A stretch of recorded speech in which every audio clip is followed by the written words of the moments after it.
May is Mental Health Month, and today it's the first day of May. So, all this month, we're going to be discussing different aspects of keeping your sanity online.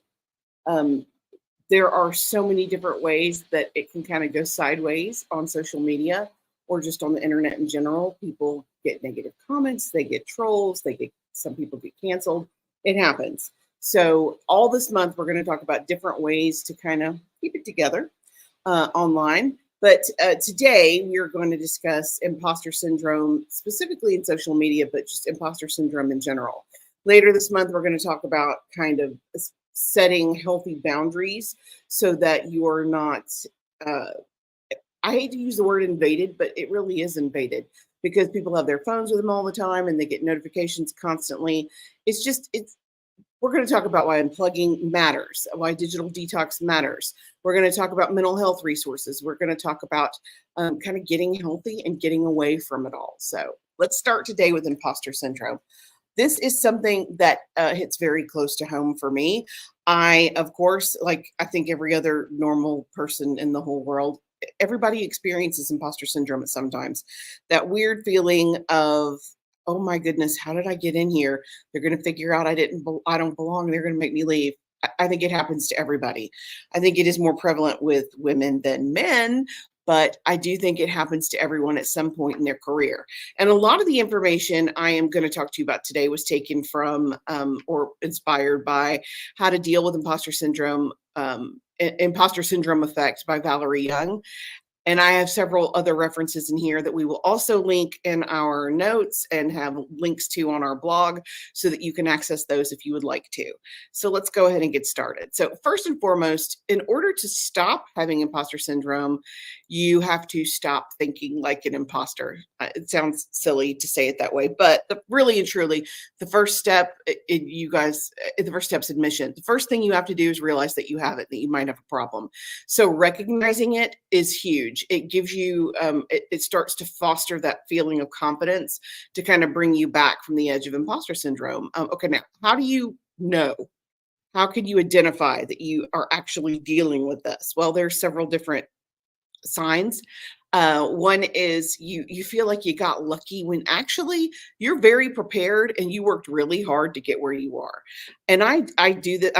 I am guilty of doing this because I will a lot of times, oh, I got that happened to me. I'm so lucky, instead of I've been working for the last 30 years to grow my brand and to grow my knowledge and my skill set. And I was in the right place with the right information at the right time. Not necessarily luck. Again, you kind of sometimes have to create your own luck, but realizing, again, first step. Okay. You find it hard to accept praise. I totally identify with this. I think it's also very female driven. I think a lot of women struggle with that whole, oh, thank you. I know. Just say thank you and move forward. You have a tendency to apologize for yourself when you didn't actually do anything wrong. One of my favorite books about this topic, it's a tiny book, easy reading, How Can Women Succeed in the Workplace Despite Having a Female Brain by Valerie Alexander. I love that book. I recommend it to my entire staff. Everybody's required to read it. There's a chapter about basically stop apologizing. It's not about apologizing for you. It's about, it's a shift in thinking. So instead of, I am so sorry I'm late, it is thank you for your patience. Instead of apologizing for what is wrong, you express gratitude for what is correct. It's a little tiny shift, but it makes a huge difference. You sometimes hold yourself to incredibly or even impossibly high standards. You can't be all things to all people. You can't do everything, and you can't do everything by yourself. It's okay to ask for help. You find the fear of failure paralyzing. I know there's perfectionists out there, and if you can't do it absolutely correctly, you don't want to do it at all. You avoid expressing confidence because you think people will see it as overcompensating or even obnoxious. You're convinced you're not enough. You're enough. I promise you, you're enough. You downplay your skills or achievements. You seek constant feedback as a form of reassurance, and you constantly compare yourself to others. These are all signs that you might actually be suffering from imposter syndrome. So once you realize you have it and you identify it, now how do you deal with it? Let's talk about that. So the first thing you want to do to kind of deal with it is own it. Yes, you know that you have it. You want to express those feelings, because when you express those feelings, it helps alleviate that sense of shame that you might have. And a lot of times it could be just as simple as confiding in a friend or a mentor or a colleague, someone who has experienced the same thing as you, who can relate to what you're going through and kind of walk you through it. You also want to separate your feelings from fact. Again, just because I feel like I don't belong doesn't make that true. Sometimes I have to take a step back and look and say, oh yeah, I've been doing this a long time. I was in corporate world for 8 years before I launched my own business. How many? Oh wow, long time now. And I've been exclusively in social media for something like 14 years. I know what I'm doing, but I still have those moments. I think it's normal for everybody. But the facts are, I have successfully led a business for several years. I can continue to do that. I just not really need to look at the history versus the panic.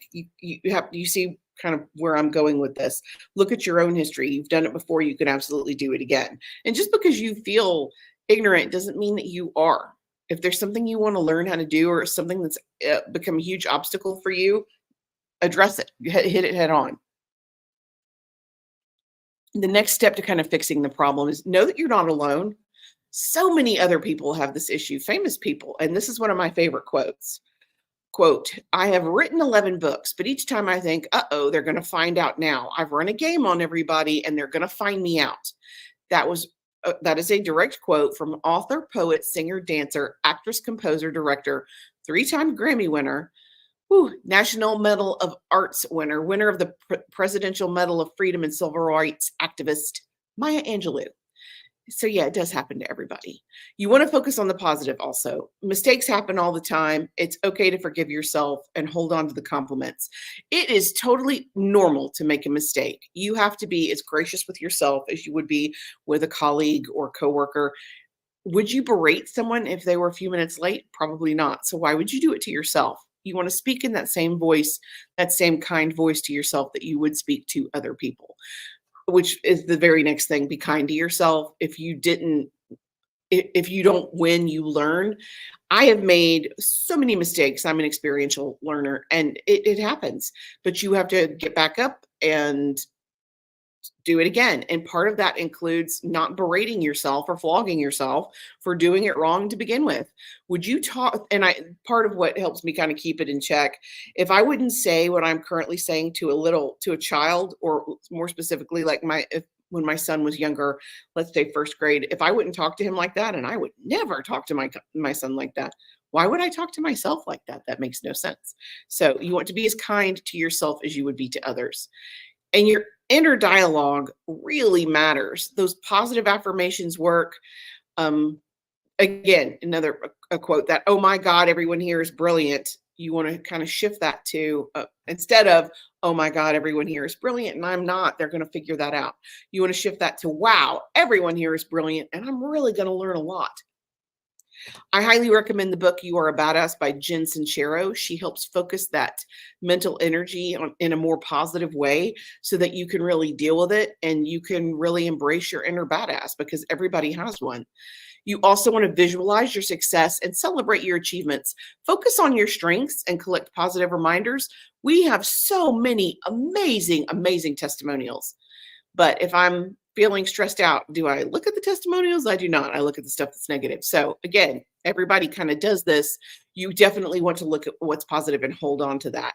And I am a firm believer in fake it till you make it. You don't have to wait until it's perfect. Done is better than perfect, 100%. Quote, don't wait until you feel confident to start putting yourself out there. Courage comes from taking risks. Change your behavior first, and that will allow your confidence to build. Valerie Young. And again, Valerie Young is the author of Imposter Syndrome Imposter Syndrome expert. Outstanding. I am happy to link that in our notes so that you can take advantage of that as well. Let's see, actions lead, feelings follow. 100%. That's 100% correct. You have to put yourself out there to earn the confidence to get rid of the imposter syndrome. I've had this experience really two two times in my life that are very memorable to me. The first was 30 few years ago. It's in early 2000s. I was brand new. I was the head of sales at a corporate company that offered training, and I was trying to network to increase our sales. And one of the things I applied for was a roundtable exclusive to executive women through the chamber. I did not realize how difficult it was to get on those roundtables. I did not realize that someone had to retire or die to have a seat available, and that the entire room had to qualify you to be on in the roundtable. And somehow or other, I managed to get in. Wow, my very first meeting, I remember looking around and thinking, "Oh no, they are going to know. They are going to figure out that I'm not supposed to be here. They're going to make me leave." That did not happen, and I actually forged friendships and connections from that group that I maintain to this day. One of my closest friends came from that group. Some of my favorite people are from that group. I still talk to them. I still engage with them. I still work with them. Again, that whole fake it till you make it. And the other instance, recently, to me, it was yesterday, but it was actually probably several years ago during COVID. I went through a leadership program for Momentum, and I was one of two small business owners. And again, looking around at all the other executives and PhDs, how did I get in here? I actually did end up bringing value to the conversation, but I struggle with that. And I think it's normal for everybody to struggle with that. So hang in there so that you can maintain. Just, it happens to everybody. Lean into it, maybe not lean into it, but address it so that you can overcome it. That is it for me today. All this month, we're going to talk about mental health. I will be back next week. We are going to discuss FOMO, really and truly, fear of missing out, how it affects you, and kind of setting a guide to healthy social media so that you are not constantly chasing that dopamine hit, because people do. Yeah, I'm people, I do it too. So we're going to talk about that next week. And we're also going to talk about mental health resources later this month, and why unplugging, digital detox, why it matters. Thank you guys for joining me today. Until next week, I am Karen Taradas, and I'm here to help. Thanks.